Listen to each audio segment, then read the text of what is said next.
สวัสดีสวีดัตตอนสวยๆตอนสวยๆพ่อแม่พี่น้องอากาศหนาวข้างนอกพ่อแม่พี่น้องเอ้ยข่อยก็เลยได้มานั่งเฮ็ดคลิปแห้งอยู่ในห้องว่าสั่นซะก็อยู่ในห้องสี่เหลี่ยมคือเก่าเนี่ยเนาะมันว่าล่ะพ่อแม่พี่น้องเอ้ยมันสิเป็นหกเหลี่ยมแปดเหลี่ยมหรือว่าเก้าเหลี่ยมมันก็เป็นไปบ่ได้เด็กก็สี่เหลี่ยมเนาะพ่อแม่พี่น้องนะมาคำบ่ได้เว้าก็บ่ได้หัวเด้เนาะพ่อแม่พี่น้องชาวลาวและชาวไทยเฮาเอ้ย มากูสิสอนมึงเด้อบักเตเด้อกูสิสอนมึงเด้อนะกูบ่อยากสอนดอกอีกะโลกมานะมันปากเป็นซื่อๆมันปากบอนซื่อๆมันปากบ่โสภาว่าซั่นดอกไปกูสิสอนมึงเด้อการที่ว่าพวกมึงเฮ็ดคลิปออกมาเนี่ยนะถามว่าพวกกูจับไหมถามว่าพวกกูนี่นะติดตามบ่แน่นอนแน่นอนนะสิว่าเรื่องใดพวกกูกะติดตามเพราะว่าย้อนอย่างสิมาแชร์ให้ FC พวกมึงฮู้ไงว่าจะสุดไปตกเป็นลงไปจะสุดตกเป็นเหยื่อจะสุดลงไปเป็นเหยื่อของพวกมึงไงฮะนึ่งหอยลูกมึงอันนี้แหละเขาเข้ามาโอเคมึงตั้งใจที่ว่าขายขี้หน้าลูกมึงและอีกอย่างหนึ่งนะที่เอาหอยเอาลูกมึงออกมาขายประจานน้ำโลกโซเชียลเพราะว่าโอเคมึงบ่มีจรรยาบรรณไงนี่แหละขั้นบอกว่าขั้นบอกให้ลบคลิปพวกมึงกับบ่ลบนะเพราะว่าย้อนอย่างพ่อแม่พี่น้องพวกเจ้าฮู้บ่เอาคนเข้าไปเบิ่งได้ความอัปปีจังไรของคนเป็นพ่อเป็นแม่ที่ปล่อยคลิปแบบนี้ออกมาเทื่อนี้บ่แม่นคือเดือทำอิฐแม่นบ่กูเว้าถูกบ่ฮะมอยอิมอนาลิซดวงอีมอยก็ออกไปน้ำโลกโซเชียลแล้วนะหำลานอีค้างคกก็ออกเป็นพวงแล้วนะ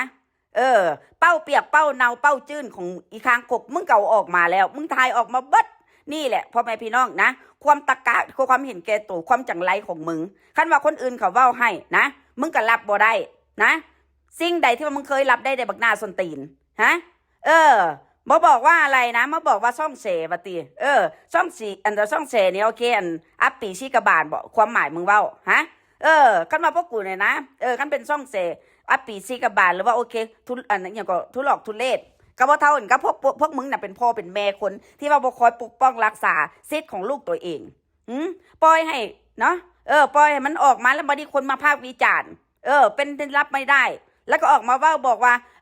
มันเรื่องนิดๆหน่อยๆนี่แหละนี่ล่ะความคิดความอ่านของพวกมึงคำว่าเล็กๆน้อยๆเนี่ยนะมันเป็นสิ่งที่ว่าโอเคยิ่งใหญ่นะสำหรับคนอื่นที่ว่าเป็นพ่อเป็นแม่นะไม่มีพ่อแม่คนไหนดอกที่เอาเด็กน้อยนะโอเคออกมาจานน้ำโลกโซเชียลนะบ่มีพ่อแม่คนใดดอกที่ว่าจะต้องรังแกลูกกูเห็นแต่หัวปอดมึงนี่แหละบักเป๋นะปล่อยปะละเลยถึงขั้นแบบว่าเอาหน้าแค่นี้ก็พอแล้วนิดๆหน่อยๆเองโน่นนี่นั่นเพราะว่าย้อนอย่างมึงอยากได้วิวดิมึงอยากได้ให้คนเขารอหาไงมึงอยากให้คนอื่นเขามาเว้ามาว่าเกี่ยวกับเรื่องโตลูกมึงแล้วมึงจะคอยแบบจะได้ยอดวิวไงเนี่ยขนาดว่ามีช่องเสช่องจอมืดจอดำมาดักคอพวกมึงนะพวกมึงก็สิเฮ็ดไปต่อเอาเรื่องคบมูคบคูก็คือกันนะมาสาปากหยังนะมาสาปากของคนอื่นอย่างกันคนอื่นเว้าคันว่าพวกสู่ดีแท้ฮะมันก็เป็นเรื่องปกติตัวกันมึงสิแลนเข้าหาผู้ใดมึงก็ต้องจกเงินมึงก็ต้องจ่ายตัวเพราะว่ามึงอยากมีหมูมีคู่เด้มึงต้องซื้อเขาสแต็กแดกหาเด้แหมมาโทษใส่พวกกูบ่ตินะคือบ่โทษหัวปอดพวกมึงน้ำแดล่ะฮะว่าพวกมึงน่ะปล่อยคลิปออกมาเป็นอย่างคือบ่ตัดต่อล่ะปล่อยคลิปออกมาเป็นอย่างคือบ่ตรวจสอบก่อนล่ะฮะสันดานหมาสันดานเฮี้ยนะแล้วก็เรื่องในกรณีที่ว่าโอเคเรื่องของโรงเรียนก็คือกันคันบ่มีช่องเสช่องจอมืดจอดำมาดักคอมึงไว้น่ะนะมึงสิหยุดบ่กูถามมึงได้บ่มีทางนะมาวันนี้มาเปลี่ยนความอีกเลยติโอ้ยกันถ้าสมมติว่าเอาเงินเข้าในบัญชีของกูนะโน่นนี่นั่นกูบ่อยากให้เป็นพลาดอกกูบ่อยากเอาอนาคตชีวิตกูไปเสี่ยงจังสั่นดอกจังสั่นจังสี่นะปากมาตัวใดสนาปากอีค้างโคกบ่แม่นมันเว้าออกมาติฮะมีผู้ใหญ่ใจดีโน่นนี่นั่นโอเคจะโอนเงินมาให้โอเค20,000อย่างง้นอย่างนี้นายนะยสุกับล้ำแม่ยสุกับล้ำแม่นะมึงเป็นผู้ชายแท้ๆนะมึงกล้ายอมรับได้บักหน้าหีฮะคำว่ามันมีช่องเสช่องจอมืดจอดำมาสกัดกั้นน่ะมึงแห่งสีเฮ็ดไปต่อมึงแห่งสีนะเฮ็ดไปเรื่อยๆนะแห่งสีนักหน้าไปหลายกว่านี้อีกฮะแล้วเรื่องอาหารการกินก็คือกันนะสิทายตั้งแต่เฉพาะครอบครัวเซิร์นมึงไปโลดนะกูเชื่ออะไรละกูฮู้ละนะเดี๋ยวนี้ทุกคนเขาก็ฮู้คือกันว่าบ่มีผู้ใดอยากออกกล้องกับมึงนะ เขาสั่งเขารังเกียจครอบครัวมึงเขารังเกียจผัวมึงกับมึงนี่ค้างคกมึงรู้จักบ่ฮะพอมาถึงวันนี้น่ะตอนนี้น่ะมึงยังบ่เข้าใจติฮะว่าเขารังเกียจผัวมึงสำใดเพราะว่าผัวมึงขี้ข้านสิให้คนนั้นคนนี้เอาโอเคมาเฮ็ดก่อเฮ็ดคลิปก็แม่นละสันดานก็สันดานมาพวกสู่มักก๊อผู้นั้นก๊อผู้นี้คล้องเอาผู้นั้นคล้องเอาผู้นี้เอาเกมมาออกคลิปกับพวกสู่นั่งหน้าเหี้ยขึ้นกับผัวมึงกับมึงเนี่ยวะมานั่งสแต็กให้คนเบิ่งบ่มีผู้ใดเบิ่งดอกเบิ่งแดนั่งสแต็กเลือดแป่งเป็ดนั่นน่ะวิวยังบ่ขึ้นนั่นไงเห็นไหมมันบ่ล่ะทุกคนเว้าออกมาแล้วว่าโอเคมีอย่างก็คนอื่นนี่ไปขโมยทรัพย์สินทางปัญญาโคตรพ่อโคตรแม่อย่างมึงก็บ่เขียนมึงคืออันนั้นอย่างก็บ่อันเขียนลิสต์อันลิขสิทธิ์ไว้เลยล่ะฮะห้ามลอกเลียนแบบมึงก็บ่ว่าจังซี่ฮะมึงจดหรือยังฮะถ้ามึงจดแล้วมึงจะคอยบอกพวกกูถ้ามึงบ่ได้จดน่ะคนอื่นก็มีสิทธิ์เว้าได้เบิดเฮ็ดได้เบิดนะตายเจ๊แม่นสู่ซัวสู่สันดานมาเนาะเฮ็ดคลิปออกมานี่จกตา FC เรื่องเลือดแปลงอีกว่าติซื้อเป็ดมาเนี่ยเป็ดทอต่อกำปั้นนี่คนคืออีค้างคกเนี่ยว่าสิเฮ็ดเป็ดกินสมัยที่ว่าอยู่น้ำอีลิ่นยาวพวกสู่อยู่น้ำอีลิ่นยาวกับมีแต่อีลิ่นยาวตัวเฮ็ดให้พวกสู่สแต็กเลือดแปลงเป็ดนี่ไปซื้อมาตั้งแต่เมื่อวานนี้บัดมาเมื่อนี้โอเคจะคอยมาเทรวมใส่กันเพราะว่าเป็นนั่งกินอยู่ห้านน่ะมันน้อยพ่อแม่พี่น้องเขาเฮ็ดน้อยได้เขาเฮ็ดขายเนาะมันก็ได้สิ้นน้อยเลยก็ต้องได้ไปซื้อเป็ดมาใส่ตืมตัวมาเฮ็ดกินโน่นนี่นั่นแล้วบอกว่าโอเคนี่น่ะเลือดแปลงเฮ็ดมาเฮ็ดกินเองทุยแต่ขนาดล่างก้นมึงก็ยังล่างบนหล่อนลักษณะภาษาอย่างอีค้างคกมันสิเฮ็ดเลือดแปลงเป็ดเป็นกันมาบอกว่าโอ้ยไม่ครัวม่วนเสียชื่อเสียงเบิดอาหารลาวอาหารไทยบ่เป็นตาสแต็กแดกห้าเก่าออกมาเฮ็ดออกมาเว้านี่แหละเป็นอย่างพวกกูจะคอยสิจับพิรุธพวกมึงบ่ได้ก็ย้อนสันดานความขีดตัวต่อแหลของพวกมึงนี่แหละนะปากมามึงเนี่ยมึงอยู่บ่เป็นสุขนะทั้งที่ว่าโอเคมึงไปอยู่แผ่นผืนประเทศลาวโอ้ยมึงรู้หรือยังว่าโอเคมึงถ้าพคนอื่นล้มเนี่ยโอเคอย่าเหยียบอย่าเพิ่งเหยียบอย่าเพิ่งข้ามว่าสั่นเด้แหม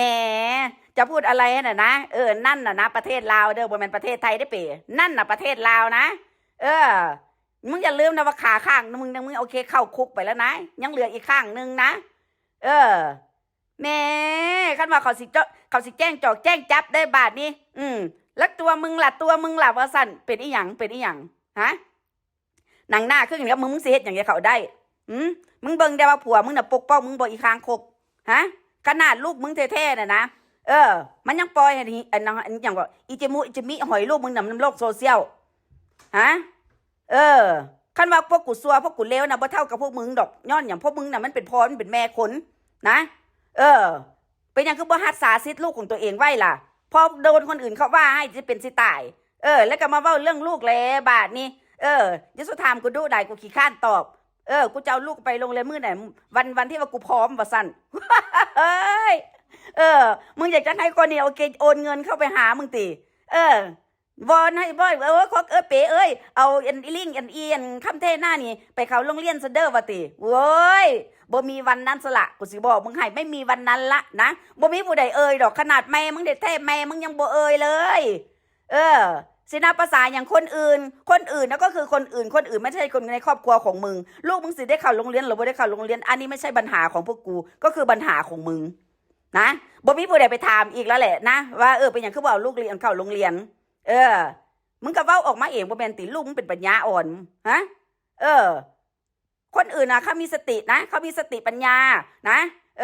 เขาฮู้จักผิดฮู้จักถูกฮู้จักชั่วฮู้จักดีนะเขาฮู้จักแยกแยะนะอันใดที่เฮ็ดเพื่อลูกได้แต่ว่าหัวปล่อยพวกมึงขนาดว่าอันนี้ก็หอยลูกมึงว่อนออกมานำโลกโซเชียลพวกมึงยังใจเย็นพวกมึงยังเอาออกมานั่งเว้าแบ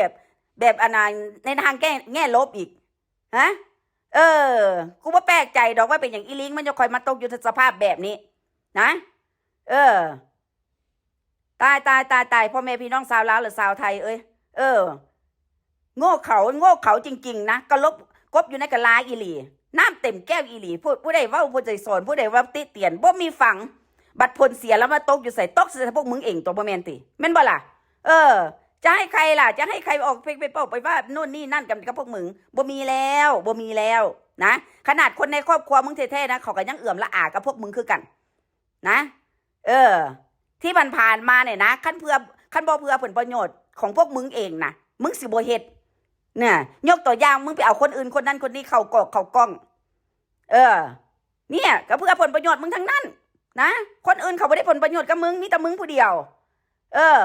แล้วมาตอนนี้นะมึงปล่อยหอยลูกมึงมามึงบอกว่าโอเคช่องแฉเนี่ยโอเคเออทุเรศอัปปีอัปปีกับบทอนกับพวกมึงดอกเออปล่อยให้ลูกหอยออกมานำโลกโซเชียลคนเป็นพ่อเป็นแม่จังเด็เจ้าคอยแบบว่าเมินเสยต่อไอ้ปัญหาเรื่องแบบนี้แม่นบ่ล่ะทุกคนเอาแล้วเราจะคอยพ่อกันไหมพ่อแม่พี่น้องนะความซัวความเหี้ยของมึงจำสักกะลาหัวมึงไว้ว่าคนคือกันกับมึงเนี่ยนะมึงสิไปอยู่ใส่มีแต่คนรังเกียจมีแต่คนสั่งนะเขาบ่มีผู้ใดอยากโอเคจะคบค้าสมาคมกับมึงดอกนะบ่มีผู้ใดเล่นน้ำมึงจะแตกได้มึงจะแตกโซไปโลดแต่ว่าที่แน่ๆนะมึงไม่มีที่หลังมึงไม่มีหลังคาคุ้มกะลาหัวมึงบ่มีทุกสิ่งทุกอย่างขึ้นกับน้องมึงอีกครั้งคกนะความอิจฉาตาร้อนของมึงโอ้โหแหนมมึงเห็นแล้วเนาะพอเป็นพี่น้องว่าบ่มีข้าวซอกข้าวสารพวกเดียวเอาข้าวสารโอเคมาอ้างอีกคนอื่นเขามีเป็นเหล้าเขายังบ่โซ